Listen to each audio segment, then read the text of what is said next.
چاہے کسی کا بھی ہو. تو اس میں تو کوئی مطلب یہ نہیں ہے کہ یہ عمران خان ہے تو اس لیے ہے. اور ابھی ہم ویسے اسلام آباد ہائی کورٹ کے باہر کھڑے ہیں. یہ میں بات کا آغاز ذرا کرنا چاہوں گی اس پروپیگنڈا کو ایکسپوز کرتے ہوئے. آپ دیکھتے ہیں کہ ایک مخصوص سیاسی جماعت عمر عطا بندیال صاحب جو چیف جسٹس سپریم کورٹ ہیں ان کے حوالے سے عجیب و غریب قسم کے ٹرینڈز بھی چلاتی ہے اور کہتی ہے کہ یہ عمران خان بڑا لاڈلا ہے ان کا اور دیکھیں یہ نون لیگ مخالف ہے. سنا آپ سب نے بیانیہ؟ جی.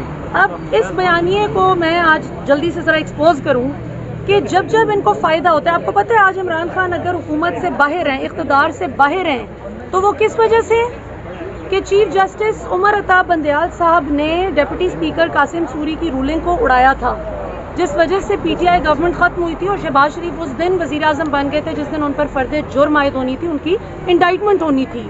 پھر اسی طرح NA-75 ڈسکا لے لیں. اس الیکشن کا ری پول صرف 14 پولنگ اسٹیشنز کا مانگا تھا نون لیگ نے, لیکن بندیال صاحب نے پورے حلقے کا ری پول دے دیا تھا. اسی طرح سینٹ الیکشن میں شو آف ہینڈز کے ذریعے جو عمران خان کہتے تھے کہ اوپن بیلٹنگ ہونی چاہیے, لیکن نون لیگ اور پیپلز پارٹی نے کہا کہ نہیں, سیکرٹ بیلٹنگ ہونی چاہیے. تو عمران خان کی مرضی کے خلاف پیپلز پارٹی اور نون لیگ کی مرضی کے مطابق فیصلہ آیا تھا. تو یہ کوئی نہ کہے کہ بندیال صاحب جو ہیں وہ عمران خان ان کا لاڈلا ہے. جس کو جو فیصلہ سوٹ کرتا ہے وہ تب بلے بلے کرتا ہے اور جب نہیں پسند آتا تو تنقید ہوتی ہے. ابھی آج کے فیصلے کے حوالے سے آپ نے پوچھا کہ کیا امید ہے. اب سے تھوڑی دیر قبل جب چیف جسٹس اسلام آباد ہائی کورٹ عامر فاروق صاحب نے مکالمہ کرتے ہوئے جب P T I Imran Khan صاحب کے وکلاء نے اجازت چاہی کہ خان صاحب سے آج ملنے کی اجازت دی جائے, تو انہوں نے کہا کہ آپ ذرا امید رکھیں آج فیصلہ آ جائے گا. سو لیٹس سی کیا ہوتا ہے. آج اللہ کا شکر ہے بدہضمی بھی ٹھیک ہو گئی ہے, سب کے پیٹ ٹھیک ہیں, اندر جتنے بھی لوگ موجود ہیں ماشاءاللہ. مجھے تو یہ بڑی خوشی ہے کہ الحمدللہ سب کے پیٹ بھی ٹھیک, بدہضمی بھی ٹھیک, بخار بھی ٹھیک, ہر طرح کی بیماریاں شکر اللہ کا ان سے دور ہے. نیت بھی ٹھیک ہے کہ نیت خراب ہے؟ نیت بھی ٹھیک ہے. اس کے لیے اگر کوئی دوائی اینٹی بایوٹک ملتی ہو تو پتہ نہیں کتنے لوگوں کا اب تک علاج ہو چکا ہوتا.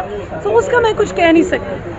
عامر فاروق کے حوالے سے بھی تحریک انصاف کافی ریزرویشن شو کرے تحفظات, تو کیا آپ نہیں سمجھتے کہ عمر عطا بندیال کی طرح یہ بھی پروپیگنڈا؟ ہاں دیکھیں, میں یہ سمجھتی ہوں کہ کوئی بھی جج صاحب ہوں ان کے آپ فیصلوں سے ڈس ایگری یا اگری کر سکتے ہیں, لیکن کسی بھی جج کی ذات کو نشانہ نہیں بنانا چاہیے, چاہے کوئی بھی سیاسی جماعت بنائے.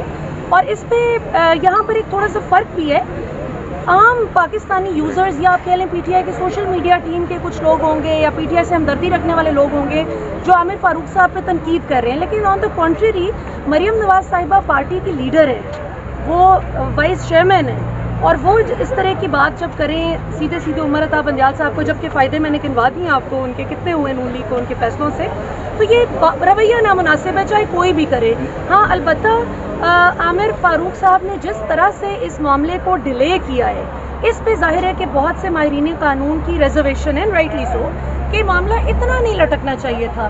کیونکہ جو میں کل پرسوں میرے شو میں احمد پنسوٹا موجود تھے تو میں ان سے بات کر رہی تھی, لیگل ایکسپرٹ ہیں, تو وہ بھی یہ کہہ رہے تھے کہ جب آپ کی سزا کسی اوفینس میں 5 سال سے کم ہوتی ہے, جو کہ خان صاحب کو 3 سال کی دی گئی, اور ابھی 14 اگست کو جب صدر صاحب نے تمام قیدیوں کی سزا میں 6 ماہ کی کمی کی ہے, تو خان صاحب کی بھی سزا جو ہے وہ 2.5 سال تک آ گئی ہے.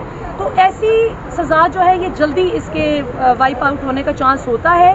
اور سب سے امپورٹنٹ بات دیکھیں, یہ نہیں ہو سکتا کہ عمران خان, نواز شریف, زرداری یا میں, آپ, ہم میں سے کوئی ایک شخص ایک غلط کام کرے تو اس کو پکڑا جائے اور دوسرے کو نہ پکڑا جائے. اصول سب کے لیے ایک سا ہونا چاہیے. ابھی ٹائم بارڈ کیس ہے یہ, جس پہ سزا بھی ہوئی ہے نا خان صاحب کو, it's a time barred case. Time barred کیا ہوتا ہے؟ زائد المیعاد. 120 دن کے اندر اندر یہ کیس رجسٹر ہونا تھا, اور یہ میاں والی سے چونکہ عمران خان MNA منتخب ہوئے تو وہاں کے ڈسٹرکٹ الیکشن کمیشن کے عملے کو کرنا تھا, ڈسٹرکٹ الیکشن کمشنر کو.